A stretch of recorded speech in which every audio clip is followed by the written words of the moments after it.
So there to the left is the anvil where we typically enchant our weapons. Through that door is the warm sand room. No idea what that pillar is about. Down the hall, we turn right. Straight would lead you to the gravity rooms. And then when we're down the hallway, we go through the secret doors that leads to the bath. Down past that revolving glass door goes into the library. Douse your fires before we enter in so Node can get a book from the elementals and the elementals don't kill us. Let's pop outside, harvest some red root, and then today we're going to work on getting that cursed silver helm out of the death hallway. Hey there, I'm Permanent DM, the creator of the game All Mice Die, and today is about repeatable dungeons.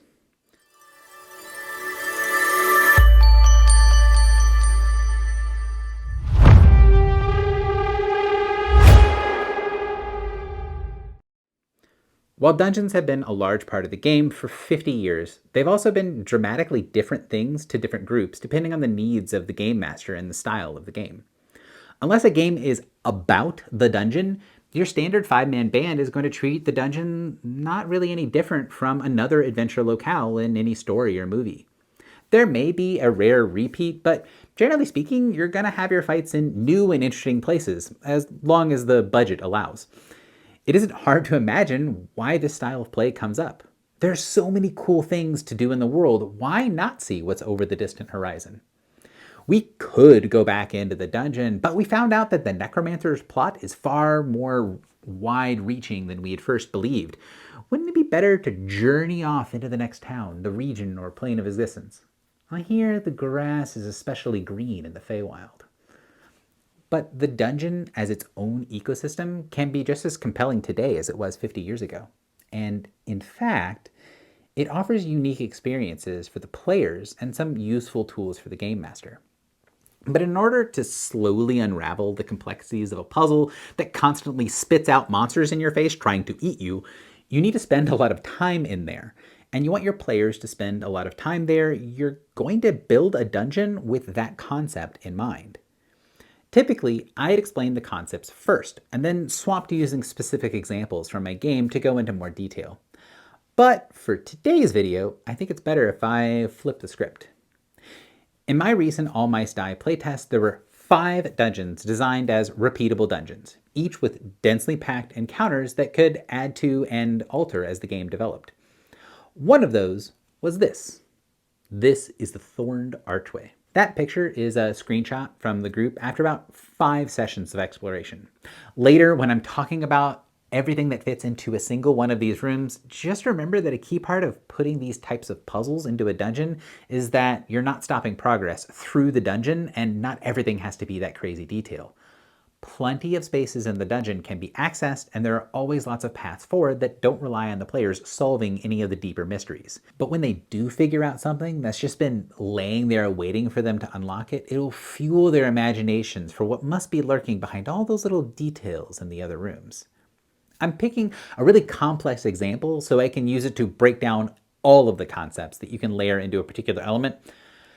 But there aren't that many entries in the entire dungeon that use every element we'll talk about today. Your dungeon can be plenty deep without everything being a riddle wrapped inside of a mystery inside of an enigma. Oh, and one more thing. This is the end result of everything. Once the breakdown is over, I'll show you where I started with this and what tools you can use to make it easy to build as you go, either between sessions or on the fly. Okay, here it is. Tog Kane's personal shrine. I'm going to be breaking this into different parts, but if you're watching this on a computer with a spare monitor to throw something on, link to this down in the doobly-doo.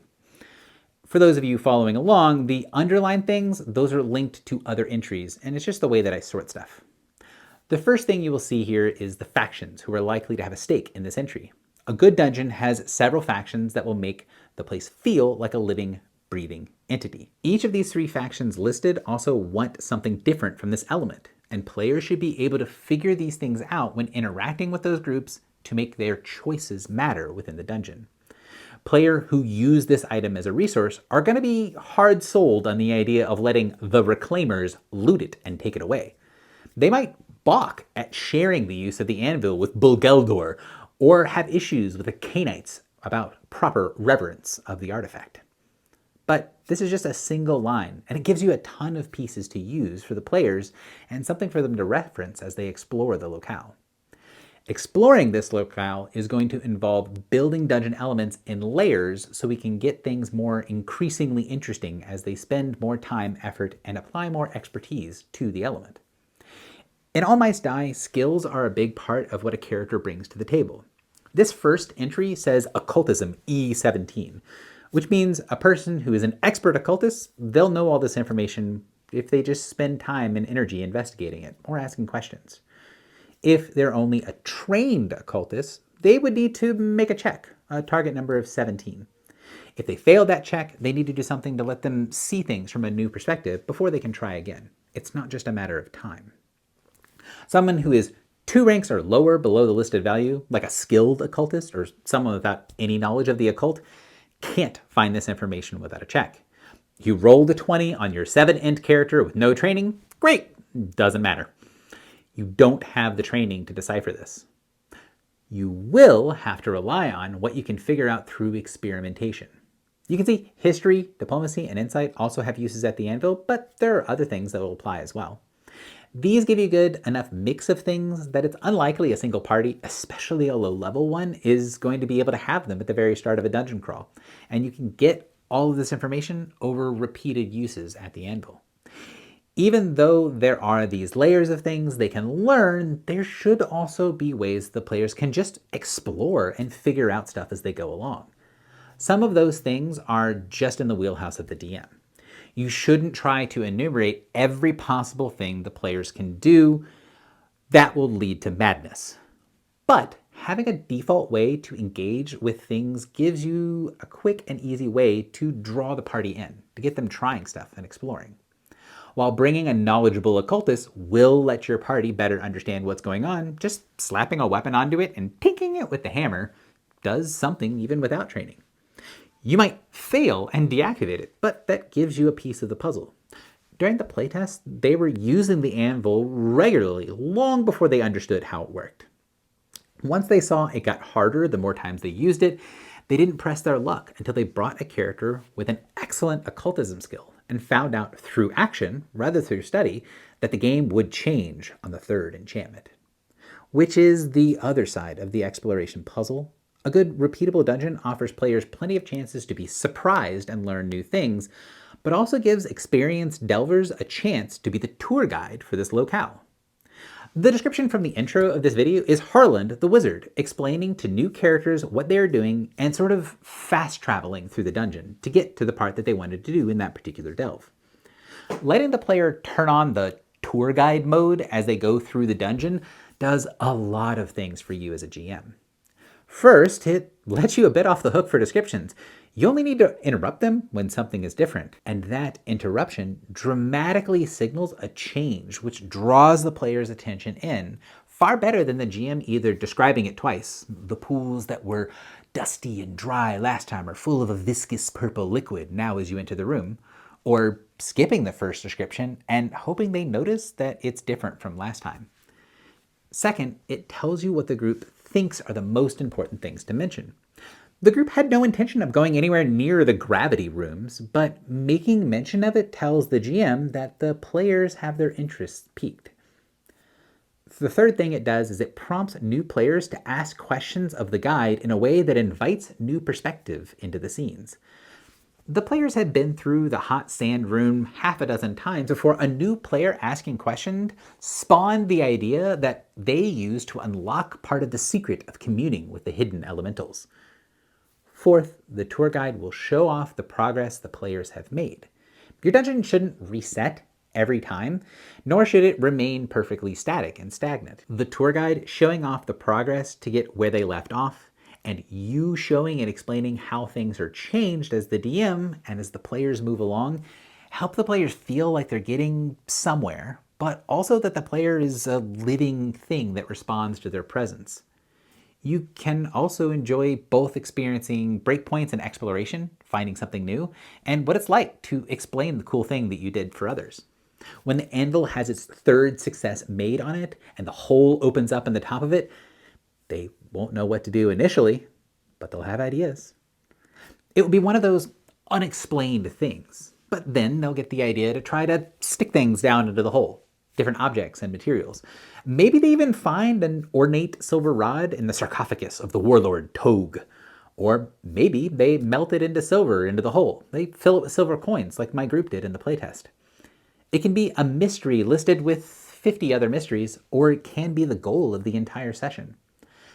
I wonder what would have happened if they melted down the cursed silver helmet they were going to retrieve from the opening and used it to open the door to the other side of the anvil. Lastly, forcing your players to explain their experiences in the dungeon increases their mastery of the situation. Tour guides in my dungeon frequently interrupt their own descriptions with, "Oh, wait, I think I know why that happened last time." And if your players are focusing on adroitly describing the dungeons, highlighting the information they think is fun and interesting to new players, they are actively destroying that barrier between them and you as the DM. Once the tour guide describes a baseline for the dungeon, you can use that to build events upon and show the passage of time. When they get to the anvil and they hear that the DC, the target number, TN, is different than normal, their ears will perk up and they will want to investigate what is going on here, especially if they see it is suddenly providing double the bonus for twice as long. In All Mice Die, there's a relation between the IRL day and the in-game day, which changes based on your campaign preferences. During the playtest, for example, 2 in-game days passed for every real-life week, changing on Tuesdays and Fridays.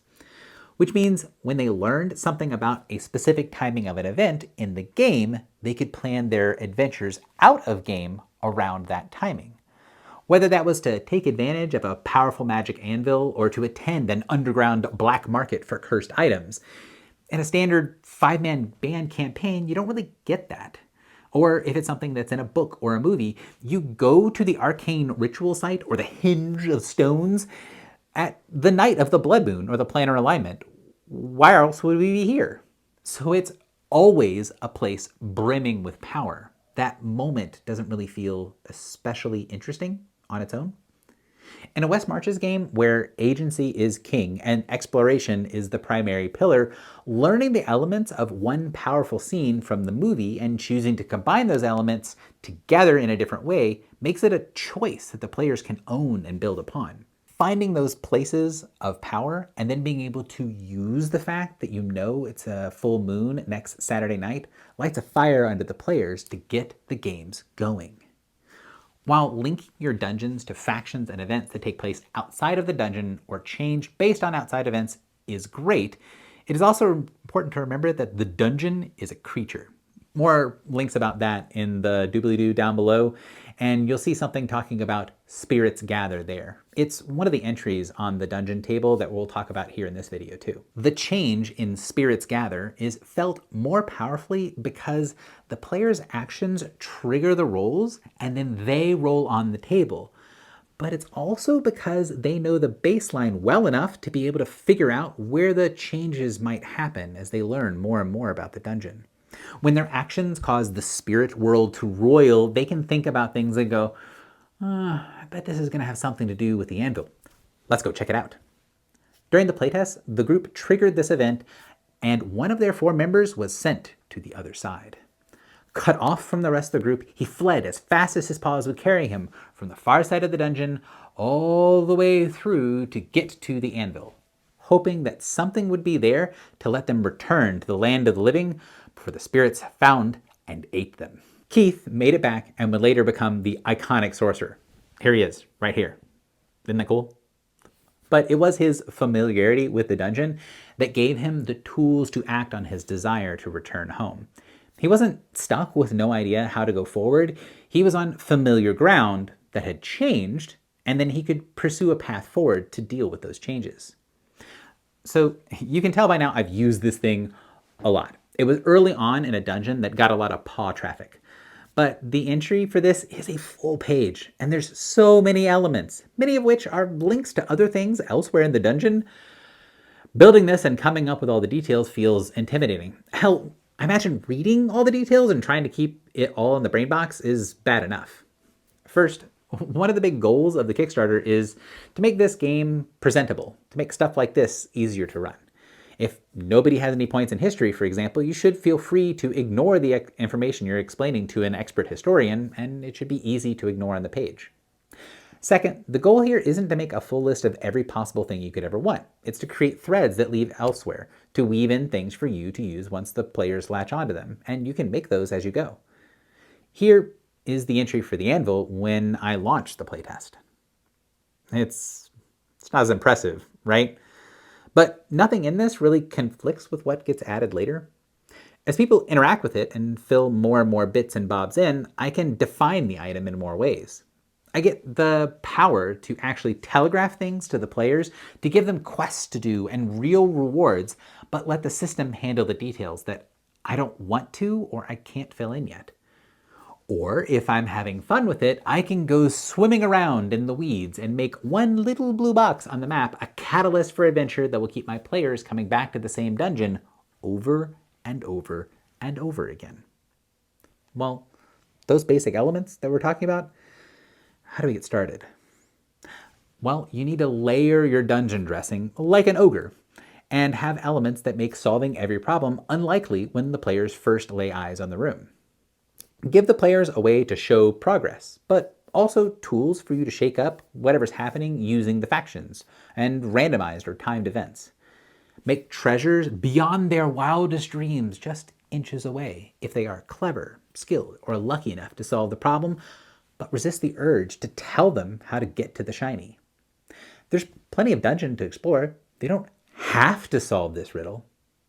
And that's what will make it all the sweeter when they do break in, when they change the conditions of the test. They find the key they needed elsewhere, or they craft a key of their own.